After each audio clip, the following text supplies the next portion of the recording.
So, welcome to a completely new video. So, what in this video, it's another ranking video, and of course, this is ranking the doctors in my favourite order. So, I'm going to do this in two different categories. I'm going to be doing classic first, and then the modern doctors, just because, really, you may have a nice little mixture. Because if it was all the doctors, it will be mixed and random. So, I thought if I put these in category, my favourite classic doctors in the order, and then the modern doctors in my favourite order as well for them. So let's get straight to it. So in first place basically for classic, it is no other than Mr. Tom Baker. Now, Tom Baker played the Doctor from 1974 to 1981, becoming the longest Doctor in the role. And the reason he's in my all-time favourite is because, one, he was the second Doctor I ever seen after Jon Pertwee, and I just adore his Doctor. I actually do adore his Doctor a lot more. I mean, I have two of his scarves. I've got his season 12 to 14 scarf, and his season 15, 16, and a bit of 17 scarf as well. So, and Tom's Doctor he's very quirky, very alien. I just love his Doctor where he goes, "Would you like a jelly baby? I say, what a wonderful butler, so violent." So yeah, my first favourite classic Doctor is definitely Tom Baker. So my second favourite classic Doctor is Mr. Sylvester McCoy. Now, not many people will say he is on the top of the list for favourite Doctors, but the reason he's on mine, I just quite enjoy his Doctor a lot. Even though season 24 is his bad season, I actually still really enjoyed the stories he's done and his performance as the 7th Doctor. And he does go a lot darker in season 25 and 26, but he is still my second favourite Doctor.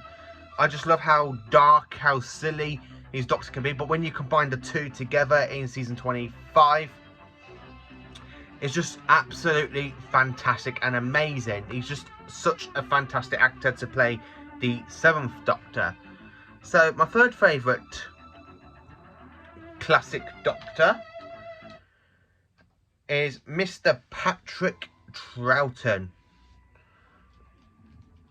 And as I said again, Patrick Troughton can do the serious bits really well, and of course the comediantual, like the comedy side of the Doctor, a lot better and a lot good than some other Doctors here.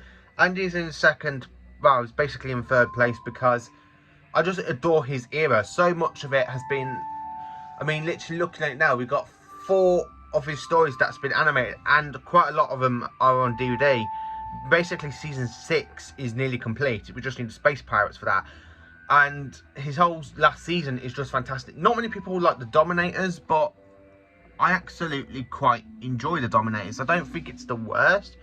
It is the weakest story of season 6, but again, it's not the worst story out there. Nothing can come across to the twin dilemma, and I get to that point. But it's just such a fantastic canonical Doctor. He really is. So third place, Patrick Troughton. So in fourth place, and I most probably get this one as well, because this Doctor is normally in people's first or second. It is no other than Jon Pertwee, the James Bond version of the Doctor, with Bessie, Unit. Now, the third Doctor was stuck on Earth during Earthbound because he was put into exile by the Time Lords, and his era is absolutely fantastic and amazing. I mean, I've got season 8 on Blu-ray and season 10, and then 2 are my second and third favourite seasons of Jon Pertwee. I'm just waiting for my all-time favourite Jon Pertwee season to get released, which is season 7, to get a Blu-ray release, but I think I might be waiting a while for that one. But Jon Pertwee, especially when he does like the martial arts things where he goes, "Hey!" Just absolutely fantastic in all of his stories. I love his performance and the way he goes, "Reverse the polarity of the neutron flow. Reverse the polarity." It's just such a fantastic speech, and Jon Pertwee loves being in the role at this point. And again, just Jon Pertwee is my 4th favourite Doctor. He's just, because of that, he's just absolutely phenomenal and just amazing. Get it to us for 6 months. Sorry about the advert. More I'm gonna. laughs, more thrills, more drama. I am actually just using this for the music. Here we go. Sorry about that advert there. So in 5th place, it is Mr. Peter Davison, the 5th Doctor, and one of the Doctors I have actually met in real life. I've only met him in real life a couple of years ago, back in 2017. And what can I say about Peter Davison's Doctor? Not many people like Davison's Doctor. Not very often. I don't really hear him in the top 5, but he's in my top 5 because, one, he was the 3rd Doctor I ever watched, and just some of his stories are absolutely fantastic. Earthshock, Caves of Androzani, The 5 Doctors are my top 3 for his. Resurrection of the Daleks is in 4th. You know, his era is just so good and absolutely fantastic. I just love Peter Davison's Doctor. So, in 6th place, it is William Hartnell, the original Doctor, the 1st Doctor. He's in 6th place because when he starts off, he's all grumpy, miserable. You know what I have to say, don't you? I am the Doctor, not Doc, just the Doctor. It's just such a fantastic Doctor. And he's in 6th place for classic because, one, his era is missing a massive chunk out of it. Same with Troughton, but most of Hartnell's stories are there. I really like season 2, but season 3 and 4 are the ones that suffer the most. So as soon as we get to find those missing episodes, I presume Hartnell will just move up in my favourite list, but at the moment he's in 6th place. In 7th place, it is no other than Colin Baker with 2 full seasons and the god-awful story, The Twin Dilemma. Now, I really don't like The Twin Dilemma. I actually said this was in my top 5 bad episodes of Doctor Who of the video. But Colin Baker had he wasn't bad, but he had really bad writing for his Doctor, and that costume didn't help him. Attacking Perry didn't help him. That was in the script. He just wasn't a good Doctor. He was a good Doctor until such as. So, my favourite stories for the 6th Doctor has got to be Attack of the Sandmen, Revelation of the Daleks, The 2 Doctors, and The Mark of the Irani. And of course, season 23. I love season 23, Trial of the Time Lords. I just love how his Doctor argues with the Time Lords quite a lot in the court scenes. I do like that. 8th place for classic, and this is the last place for classic. It is no other than Paul McGann, and I'm sorry to say this to all your Paul McGann fans, but with Paul McGann has only got 1 televised movie and a 5-minute video of Night of the Doctor. I haven't heard all of his Big Finish stuff, but mind you, I am slowly getting there for him.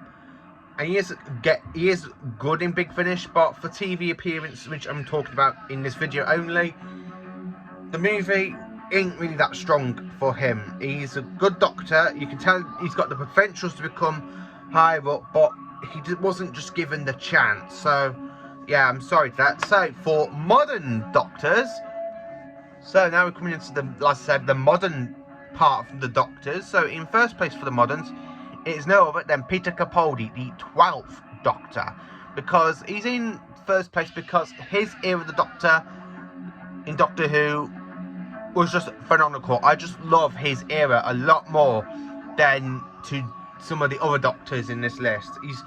In his 1st season, he becomes a lot dark, and I love when a Doctor goes dark. I love the darker seasons of the Doctor. Peter Capaldi is absolutely amazing as the 12th Doctor. He really is. He plays it nailed to the teeth. And I was a bit gutted that he left at the end of series 10. I would have liked him to become the longest modern Doctor, like Tom Baker's for classic. But Peter Capaldi's Doctor reminds me so much between Tom Pertwee and John Pertwee's Doctors. It's just so good to have an actor that feels so classic, and if you put him in the classic story, I still think it would be absolutely amazing. 2nd place for moderns, it is Matt Smith. Now, Matt Smith was my first favourite until Peter Capaldi came along. I absolutely love Matt Smith's Doctor. I love how he goes dark in quite a few episodes, like, good men don't need rules. Today's not a good day to find out why I have so many. Like, stuff like that. And such a fantastic episode. Even the Day of the Doctor, he is pretty amazing in that, with David Tennant and John Hurt. But he is a phenomenal. I just love his Doctor. He's second favourite for me because, again, I love the darker bits. I love the comedy bits. In his Doctor, I do see a bit of Patrick Troughton's Doctor in Matt Smith. So that's kind of a good way, a nudge to a classic Doctor from Matt Smith, really. Because Matt Smith does actually remind me a bit of Troughton's Doctor with the silliness, the quirkiness, and then the really dark bits, which is just fantastic. In third place for modern is no other than Mr. Christopher Eccleston, the very first modern Doctor. The man who brought Doctor Who back is in third place because, one, he is a very dark Doctor. Two, his series is absolutely amazing. Three, I just love every single one of his episodes. I can't find a bad single word of his era as the Doctor. His one season, I cannot put a bad word against. It is just phenomenal. I just love that season. So, in fifth place, fourth, me losing my place. In fourth place, it is John Hurt. Now, John Hurt may have only played the Doctor for one story, The Day of the Doctor, and I think he played the War Doctor absolutely fantastic. He absolutely did. I just love John Hurt's version of the Doctor. I just wish we had like a whole series on it. I do have one series of his on Big Finish which is the last one he did before he passed away. But I'm absolutely do love John Hurt's War Doctor. I just think he could have done so much more than just appear for one episode. I would have loved like a mini series of his Doctor before he would have passed. I wish we had like a little mini series after the Day of the Doctor. Just shows what the War Doctor did in his era with the Time War. Show a bit more of the Time War. I would like that. So in fifth place, now we are definitely in fifth place, it is no other than Jodie Whittaker, the current Doctor. Why have I put Jodie in fifth place, you're wondering to yourselves? Because of Series 12. Series 12 and a little bit of Series 11 is quite good. I love The Woman Who Falls to Earth for Series 11. And the one with the witches, you know, with the alien mud people. That one's quite... That one is quite entertaining as well. And I'm just going to turn that off because I hate the flipping trailers. Sorry. So yeah, where was I? Oh yeah, Jodie Whittaker. I love The Woman Who Fell to Earth. I love the witch people, like the alien mud people that take over the people's minds. That one was quite entertaining. But again, I just love all of Series 12. Series 12 is amazing, but my favourite episode of Series 12 has got to be Spyfall Parts 1 and 2, Fugitive of the Jew, and of course, Associate of the Sandman. They're the three favourite ones I've got, so I have to put her atop above it. So in sixth place, and we've only got 6 modern Doctors, and now I'm most probably going to lose a few subscribers to this, or I'm going to get a load of hatred comments, but it is Mr. David Tennant. I'm sorry, all you Tennant fans, but I used to love Tennant growing up. He was the Doctor I was growing up with from 2005 to 2010. I grew up with Tennant. I was in secondary school, Thomas Adams, when his era was going out. I loved it completely. But looking back on his era with the 3 series he's got and the few specials, yeah, I don't really like the love chemistry between Ten and Rose. I think that is absolutely rubbish because the Doctor is supposed to be a Gallifrey. He does not go around falling in love with humans. And for me and again, he feels more of a human Doctor than a Time Lord Doctor. Don't get me wrong, he does have amazing documents with the Time Lord Victorious, where he literally just floods and kills the Ratnos' children. But I can't say any more than that. Series 4 is my favourite series for Matt Smith. I just love the chemistry between Ten and Donna. Every episode is brilliant in that, apart from Unicorn and the Wasp. But for me, Tennant is a fantastic actor, don't get me wrong. I do love him as the 10th Doctor. But it's just Series 2 and 3, I feel like I'm a bit naff. Series 3 is a little bit better. A little bit better for Series 3 with Martha. I don't like the couple of first few episodes, like Gridlock, Shakespeare Code, and the 2 Dalek 2-parter. It does get better from Human Nature and Family of Blood, straight up to the final with the Master. I do love that. And then Series 4 is just top notch. Well, the only reason he's back in this place is because mostly for Series 2 and just for the End of Time Part 2. I really think the End of Time Part 2 is the shittest, excuse my language, is the worst episode of the modern era for David Tennant. And I am sorry to say that to you. If any of you do love the End of Time, I can't really say more than that. The only thing I like about it is Regeneration scene, but I do feel he's a bit whiny at it. Oh, I don't want to go. Shut up. That should not have been his last line, I don't want to go. He should have just gone out with a bang and regenerated into Matt Smith there and then. But the regeneration sequence, don't get me wrong, is absolutely phenomenal. If I was going to rank the actual regeneration sequences, I would have to say this one will be in my top 5 for regeneration sequences, because I just love how he blows up the TARDIS while regenerating. Same with Capaldi as well. But yeah, this is ranking the Doctors, not the regenerations. And I'm so sorry, but my biggest problem with Tennant is just to hit the relationship between Ten and Rose, because it literally just comes out of nowhere, and I just don't feel like it doesn't feel like an alien Doctor. He feels more human. So yeah, this is me ranking the Doctors from modern to classic. I hope you enjoyed this video. Sorry about the flipping trailers coming through. I would have put this on pause, but then my app, unfortunately, the apping thing I've got on my phone, I haven't got any money to pay for at the moment, because I literally just paid for season 8 on Blu-ray, so I ain't got the money for that, for me to carry on with the like editing stuff with the editing app. So I won't be doing an editing app. So after this video, there will be one later on today at some point where I'm ranking season 20. Well, not ranking, sorry. We're viewing season 25, which is my favourite Sesame McCoy season. So please do like, subscribe, and share to my channel. And I hope you all have a very good Hui day.